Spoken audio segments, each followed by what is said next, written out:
안녕하세요. 한국어 팟캐스트 시간입니다. 오늘은 2023년 12월 12일 화요일입니다. 현재 시각은 오후 4시입니다. 오늘의 주제는 왜 한국어를 배워도 한국어를 못할까인데요. 아마 외국 분들이 많이 공감하실 거예요. 한국어를 문법과 쓰기, 듣기 전부 다 공부해도 왜 네이티브처럼 유창하게 하기 힘든 걸까요? 에 대한 주제입니다.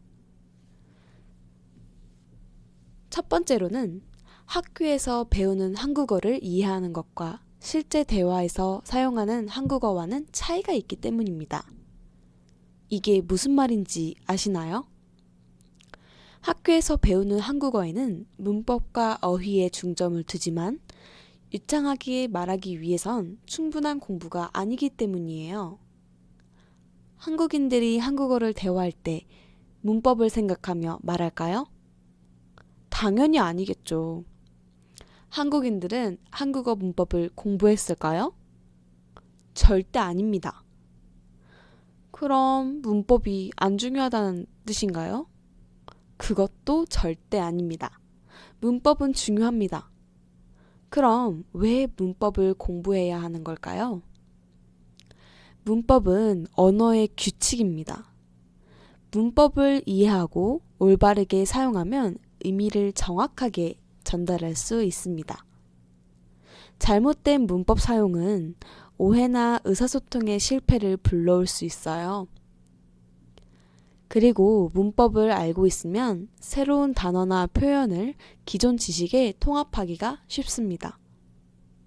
이는 언어 학습을 더 효과적으로 만들어요. 그럼 한국인들은 어떻게 문법을 공부하지 않고도 말할 수 있는 걸까요? 문법을 하지 않고도 한국어를 10,000번 넘게 사용했기 때문이에요. 여러분, 그거 아세요? 한 단어를 아는데 10,000번 이상 써야 그 단어가 외워진다는 거예요. 예를 들면 감사합니다 라는 단어 아세요?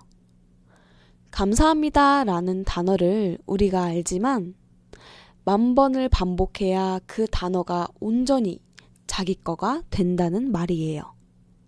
그보다 적게 반복한다면 그 단어는 잊어버릴 수 있다는 뜻이에요.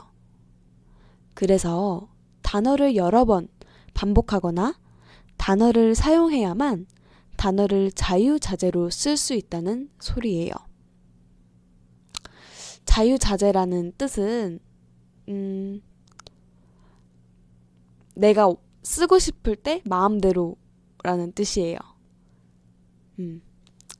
그럼 우리가 한국어를 유창하게 하기 위해선 어떻게 해야 한다는 말일까요? 우선 많은 단어를 써보고 문장을 써야 한다는 말이에요. 학교에서는 이러한 과정이 없기 때문에 우리가 한국어를 유창하게 대화를 하기엔 무리가 있다는 소리예요. 그리고 두 번째로는 언어를 잘하기 위해선 그 나라 문화에 대해 관심을 갖는 게 필요해요. 여러분, 언어를 되게 잘하는 사람들 있잖아요. 그분들에게 언어를 어떻게 배우셨어요? 라고 물을 때 대부분 이렇게 말하더라고요. 하나를 엄청 판다. 하나를 엄청 판다? 판다가 뭘까요? 하나에 엄청 집중한다? 라는 뜻이에요. 왜냐하면 문화와 언어는 연결되어 있기 때문이에요. 예를 들면 한국의 존댓말, 반말 있는 거 아시죠? 한국의 존댓말과 반말의 사용을 통해 상대방의 나이, 친밀도 등등을 구분 지을 수 있어요. 따라서 그 나라 문화를 이해하는 것이 아주 중요합니다.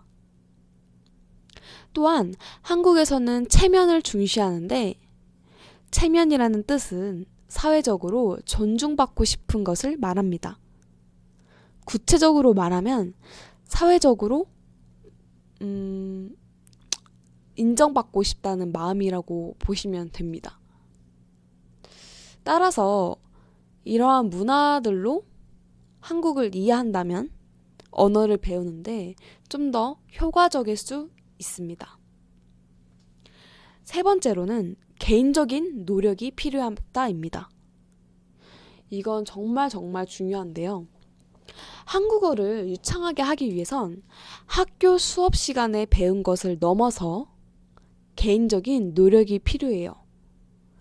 우리가 요리를 잘하는 사람을 볼 때 그분들은 남들이 보지 않는 시간에도 요리 연습을 하고 무수히 많은 연습을 한다는 걸 알 수 있어요. 그처럼 언어도 똑같아요.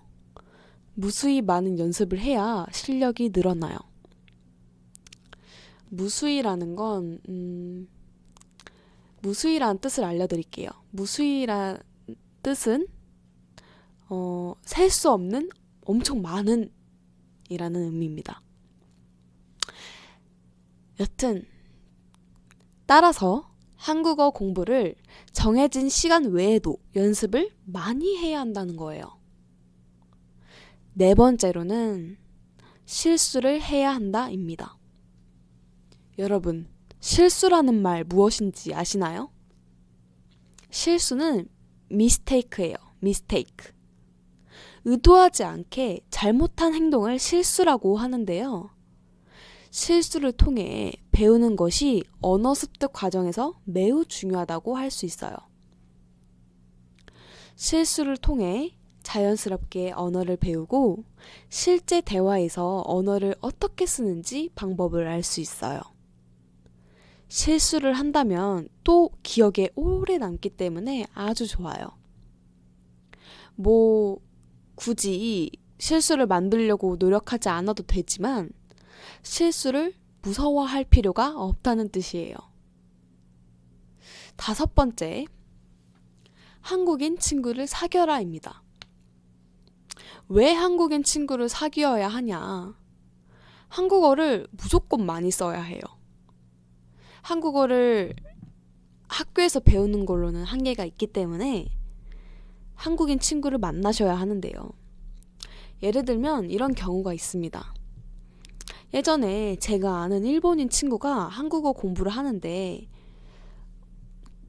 한국어 책을 샀다고 했어요. 근데 그 한국어 책 안에 뭐라 적혀 있었냐면 그는 태평양과 같은 넓은 마음을 가지고 있습니다. 이런 예문이 나온다는 거예요. 없는 말은 아닙니다. 있을 수도 있습니다. 그런 말을 만들 수 있습니다. 근데 주로 쓰는 말이 아니거든요. 그래서 그 친구는 예문이 이상해서 그 책을 버렸다고 하더라고요.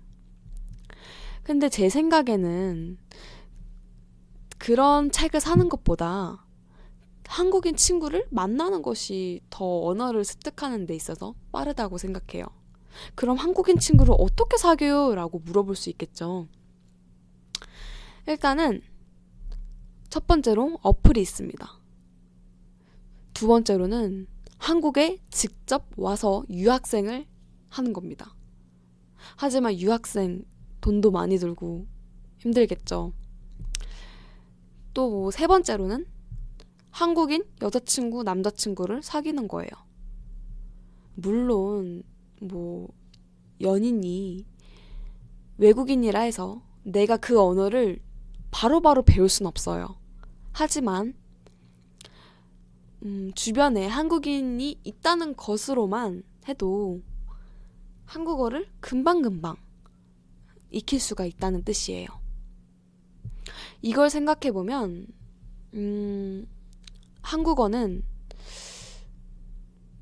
금방금방 아마 늘어날 거라고 생각해요.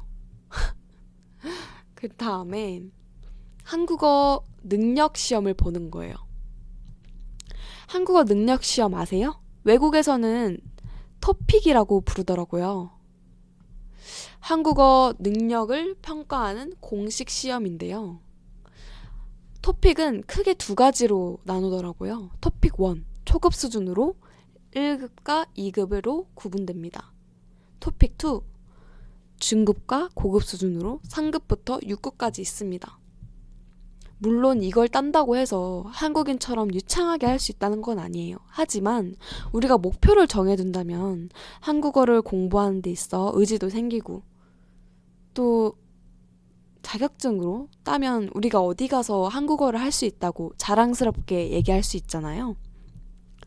그래서 저는 한국어를 공부할 때 시험을 보는 것도 좋은 방법 중에 하나라고 생각합니다. 여기까지 한국어를 공부하는 방법에 대해서 제가 말해봤는데요. 더 좋은 방법이 있거나 괜찮은 방법이 있다면 댓글로 남겨주시면 제가 다음 컨텐츠 영상으로 쓰겠습니다. 여러분 들어주셔서 감사합니다. 안녕.